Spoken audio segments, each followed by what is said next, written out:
시청자 여러분 안녕하십니까? 김희정입니다. 안녕하십니까? 노준영입니다. 국민의힘 차기 당권주자들이 두 번째 TV 토론회에서도 팽팽한 공방전을 이어갔습니다. 특히 김기현 후보의 울산 KTX 역세권 시세 차익 의혹을 둘러싸고 사실상 3대1 토론의 모습을 연출했는데요. 네, 그렇습니다.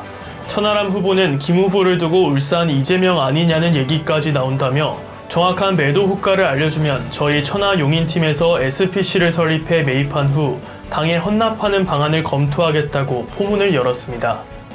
또한 안철수 후보도 국민들에게 부동산 문제는 영린이라 건드리면 안 된다며 그러면 내년 총선에서 지게 되고 그렇지 않으려면 그냥 해명하고 끝나면 되는 문제 아니겠냐라고 몰아붙였습니다.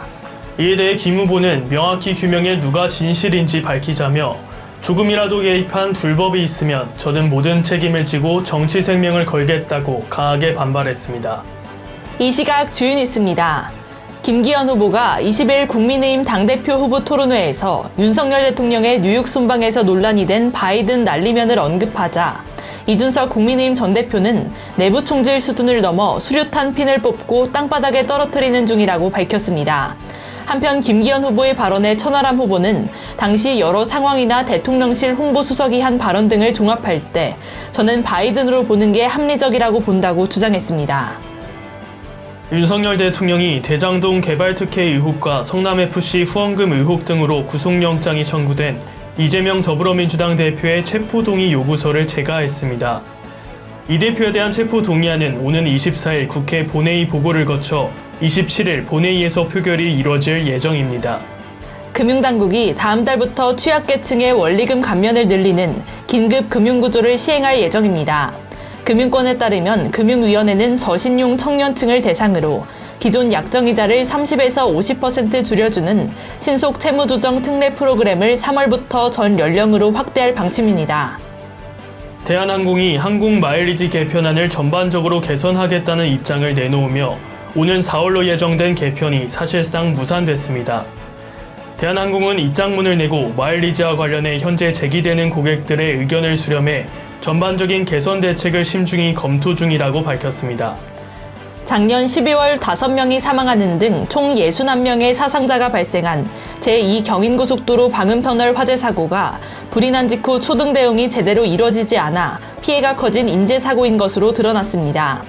20일 경찰은 사고 당시 처음 불이 난 트럭 운전자 A씨와 관제실 책임자 B씨에 대해 업무상 과실치사상 혐의를 적용하고 구속영장을 신청했습니다. 은행, 보험, 증권 등 전 금융권이 올 상반기 5,000명 규모의 신입사원 채용 계획을 내놨습니다. 윤석열 대통령은 최근 은행의 고액 성과금 논란을 돈잔치라고 질타하며 대책 마련을 지시한 바 있는데 이를 의식한 행보로 풀이됩니다.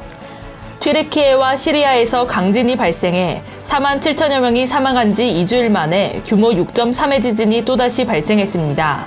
로이터 통신 등에 따르면 술레이만 소울루 튀르키예 내무장관은 지금까지 3명이 사망하고 213명이 다쳤다고 전했습니다.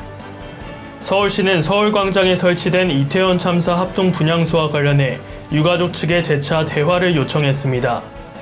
다만 현재 시설은 여전히 불법 상태이므로 행정 대집행 시행에 대해서는 별도의 예고를 하지 않는다는 방침입니다. 준영 씨, 동행의 아름다움을 아시나요? 잘 모르겠습니다. 어떤 아름다움이 있죠? 아름다운 동행이라는 글에 따르면 누군가와 함께 가면 갈 길이 아무리 멀어도 갈 수 있고 바람 부는 들판도 위험한 강도 건널 수 있다고 합니다. 또 누군가와 함께라면 손 내밀어 건져주고 몸으로 막아주고 마음으로 사랑하면서 나의 갈 길을 끝까지 갈 수 있다고 합니다. 동행을 하면 기쁨이 있고 위로가 있습니다. 결국 우리는 누군가의 동행에 감사하면서 눈을 감게 될 것입니다. 네, 그렇습니다. 저도 동행하면서 든든하고 행복한 삶을 살아야겠습니다. 이 시각 주요 뉴스였습니다. 구독과 좋아요를 눌러주시면 더 좋은 뉴스로 보답하겠습니다. 지금까지 노준영, 김희정이었습니다.